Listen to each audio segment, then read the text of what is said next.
भगवान भी बांसुरी बजा रहे हैं। आज भगवान ने जब ब्रज की विभूतियों को एक साथ आते हुए देखा तो भगवान ने भी गोपियों का स्वागत किया। भगवान कहते हैं स्वागतम भो महाभागा प्रियम किम करवाणि चो ब्रजस्या नामयं कश्चित् ब्रूतागमन कारणम। भगवान ने आज गोपियों में गोपियों को नहीं देखा। भगवान ने आज ब्रज की विभूतियों को, ब्रज की शक्तियों को एक साथ आते हुए देखा है। ये गोपियां कौन थीं? ये गोपियां कोई साधारण देवियां नहीं थी। एक बार की बात है, जब राम जी जनकपुर पहुंचे सीता स्वयंवर में, और जनकपुर की देवियों ने जब राम जी को देखा तो राम जी को देख करके वे भाव विभोर हो गई और मन ही मन प्रार्थना करती हैं कि प्रभु हम भी आपको प्राप्त करना चाहते हैं। तब राम जी ने कहा कि इस युग में तो मैं मर्यादा पुरुषोत्तम हूं, एक पत्नी व्रत मैंने धारण किया है, लेकिन द्वापर में जब पूर्ण 16 कलाओं के साथ कृष्णावतार लूंगा तो आप सब गोपी बनकर के आ जाना। तो जनकपुर की देवियां गोपी बनकर के पहुंच गई थी। और दंडक वन की ऋषि पत्नियां, जब राम जी दंडक वन से निकल रहे थे उस समय जो ऋषि पत्नियां हैं उनके मन में भी यही भाव आया। तो दंडक वन की ऋषि पत्नियां भी गोपी बनकर के पहुंची हैं। और वेदों की ऋचाएं, 4 वेदों में जो ऋचाएं हैं, उन ऋचाओं ने कहा कि हे भगवान, हमने आपका वर्णन तो बहुत किया है, लेकिन अब तक आपका दर्शन, आपका सामीप्य और सानिध्य हमें प्राप्त नहीं हुआ। हम भी आपका सानिध्य और सामीप्य प्राप्त करना चाहते हैं। तब भगवान ने वेदों की ऋचाओं से कहा कि द्वापर में जब कृष्ण बन करके आऊंगा तो तुम गोपी बन करके पहुंच जाना। तो ये जो गोपियां हैं ये कोई साधारण देवियां नहीं थी।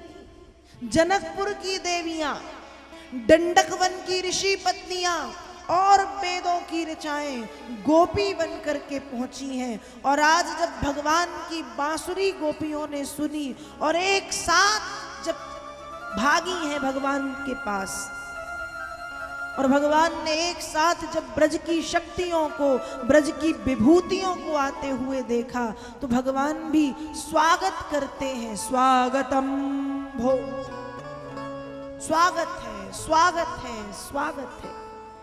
हे गोपियों, मैं तुम्हारी कैसी सेवा करूं?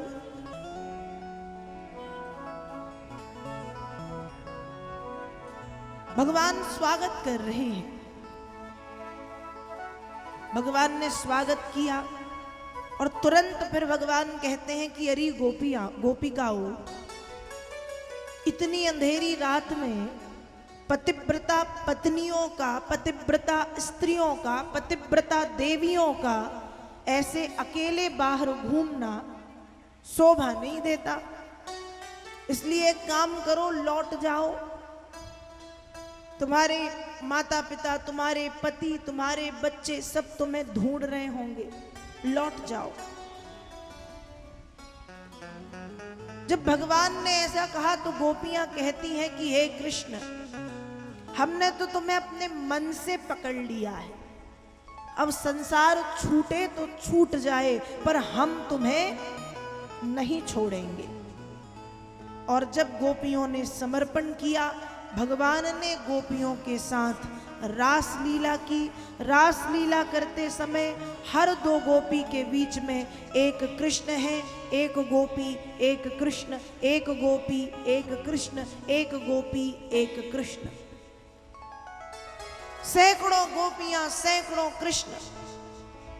जो गोपियां हैं, गोपियां काले काले बादलों की तरह श्याम वर्ण, भगवान कृष्ण काले काले बादलों की तरह श्याम वर्ण के दिखाई दे रहे हैं और गोपियां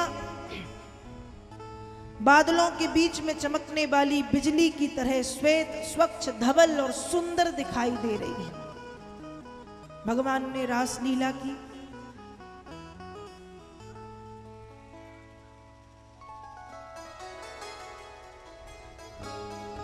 बड़ा सुंदर रास भगवान ने गोपियों के साथ किया। रास लीला करते करते गोपियों को अभिमान आ गया। अभिमान कैसा? गोपियों को अभिमान इस बात का आया कि इस संसार में हमसे भाग्यवान स्त्री और कोई नहीं है, क्योंकि कृष्ण ने हमारे साथ रास लीला की है। और भगवान कहते हैं कि भक्ति मार्ग में जो सबसे बड़ी बाधा है वो यही है, यदि भक्त के जीवन में अहंकार आ जाए तो। इसलिए जब गोपिकाओं के मन में अहंकार आया, भगवान उस अहंकार को समाप्त करने के लिए गोपिकाओं के बीच में से चले गए, अंतर्धान हो गए, छिप गए। और जब भगवान चले गए तो भगवान कृष्ण के वियोग में गोपियों की स्थिति बड़ी बिगड़ गई, हालत बिगड़ गई, स्थिति दयनीय हो गई। गोपियों ने जैसे ही देखा कि भगवान चले गए तो पहले तो चारों तरफ भगवान को ढूंढना शुरू किया। यमुना जी के तट में, कुंज गलियों में, रमण रेती में भगवान को खोजने लगी। वृंदावन के बड़े बड़े वृक्षों से पूछ रही हैं कि आपकी दृष्टि तो बड़ी दूर तक जा रही है, जरा देख करके बताइए, क्या कहीं कृष्ण दिखाई दे रहे हैं? क्या कहीं कृष्ण नजर आ रहे हैं?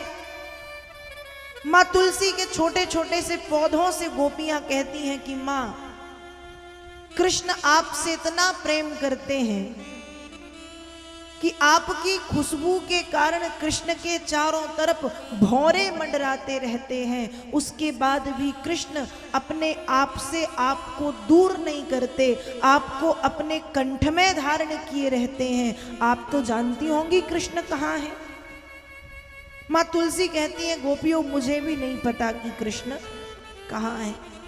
माँ तुलसी से पूछ रही हैं, बड़े बड़े पेड़ों से, वृक्षों से पूछ रही हैं, लता पताओं से पूछ रही हैं, यमुना के जल से पूछ रही हैं, यमुना के जल के किनारे किनारे ढूंढ रही हैं, ब्रज की धूल से पूछ रही हैं, पेड़ से, पौधे से, पशु से, पक्षी से, गोपिकाएं सबसे पूछ रही हैं, क्या कृष्ण को देखा है? खोजते खोजते खोजते खोजते जब गोपियां आगे बढ़ी, तो गोपियों ने ब्रज की धूल में भगवान के चरण कमलों को देखा। जब ब्रज की धूल में चरण कमलों को देखा और ये देखा कि चरण कमल ब्रज की धूल में कुछ गहरे गहरे बने हैं, तो गोपिकाएं समझ गईं कि यहां से कृष्ण अपनी आराधिका, अपनी हिलादनी शक्ति श्री राधा रानी को गोद में लेकर के भागे। क्योंकि जब व्यक्ति अपने कंधे पर किसी बोझ को रखता है तभी हमारे पैर पृथ्वी पर नीचे गहरे गहरे होने लगते, धंसने लगते। तो जब गहरे पैर दिखाई दिए तो गोपियां समझ गईं, यहां से कृष्ण राधा रानी को लेकर के भागे हैं।